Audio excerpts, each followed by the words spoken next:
In 1988, Hasbro released the 7th series of figures in their G.I. Joe toy line.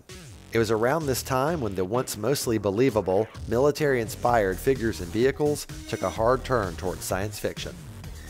Building on the biotechnology introduced in G.I. Joe the movie by the cobra-la, many of the Series 7 Cobra vehicles and figures were either genetically engineered, like the Hydro-Vipers, or sported techno-organic looking suits, like the Toxo-Vipers.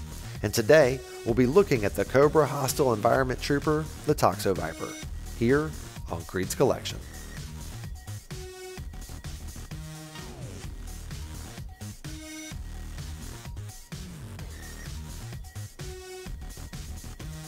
Hey, welcome back to another episode of Creed's Collection. Today we're looking at Cobra's Hostile Environment Trooper, the Toxo-Viper, from the 1988 G.I. Joe toy line by Hasbro. Toxo-Vipers are sent into battle situations mainly to create unsuitable environments to give Cobra the upper hand. While their suits are moderately airtight and resistant to most solvents, it would be too slow-moving and expensive to produce if it were completely impervious to all atmospheric dangers. Cobra feels that this fact will encourage most Toxo-Vipers to get in and out as quickly as possible, as no Cobra trooper aspires to be a Toxo-Viper. It's generally an assignment that's doled out as a punishment. And now that we know a little bit more about the Toxo-Vipers, let's go ahead and take a closer look. The first thing that really strikes me about the Toxo-Viper is his insane color scheme. The year previous, in 1987, Hasbro had been working on Visionaries, and they used a lot of these types of colors on those figures, so I feel like maybe that kind of spilled over to the G.I. Joe line. Another really interesting thing about the design is how the pack and his equipment look very realistic, but the suit itself looks almost organic and alien. You can really see the influence of G.I. Joe the movie on these later figures. So here's a better look at the front of the figure. I love how these tubes come out and down around into the control panel in the front here.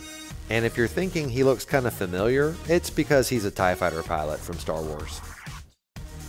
Now I've noticed there's been a trend of me reviewing G.I. Joe figures with their faces covered, but this mask is actually removable. To reveal another mask underneath, haha, gotcha.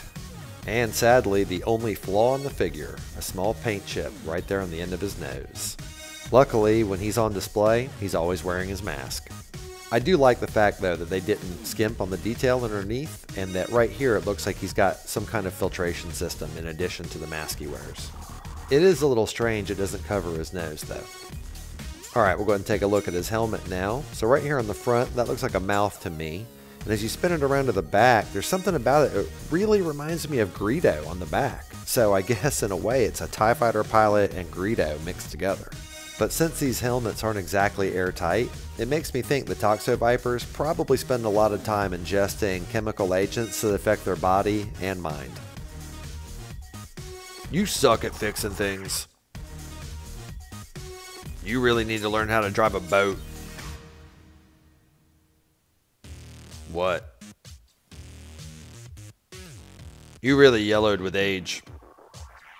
You do realize that you are a Toxo-Viper, not a toxic viper, right? Oh. Now take a look at the pack. It's got a cool looking fan here, maybe some type of compressor system. And as it comes down here, you see tanks that probably hold all the chemicals, nerve gases, or hallucinogens, just whatever Cobra wants to spew on the battlefield through this little gun here. The hose connects it to the backpack, and this is the dispersal unit for all the chemical agents. The universal peg hole in the back of all G.I. Joes is how you attach the pack. You just pop it in, just like that. It is that easy. Now we will very quickly cover the articulation in G.I. Joes. The knee has a 90-degree bend, the hip has a ball joint that allows it to move back and forth, rubber band waist for some flexibility, shoulders go up and swivel around, as well as a swivel point at the forearm, and the head has a ball joint so he can look down and up, as well as left and right. And that is it for all of his articulation. And as for his copyright information, on the back of the Toxo-Viper you can see Made in Hong Kong. And on the inside of his left thigh you can see Copyright 1988 Hasbro.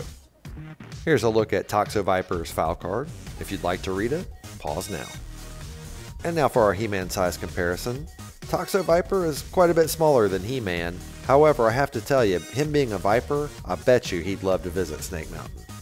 And while we're at it, I'd like to do a G.I. Joe size comparison. I couldn't resist putting the two hostile environment troopers next to each other, and I'll have a link to my airtight review at the end of the video if you're interested.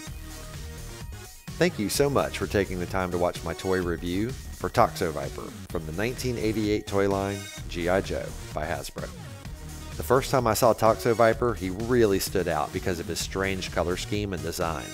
And then when I realized he was basically the equivalent of Airtight, but for Cobra, I had to have him. And he has remained one of my favorite Cobra troops to this day.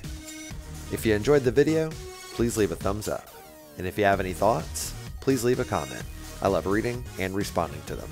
And while you're at it, if you haven't already, please consider subscribing. I'd really appreciate it and it would help my channel grow.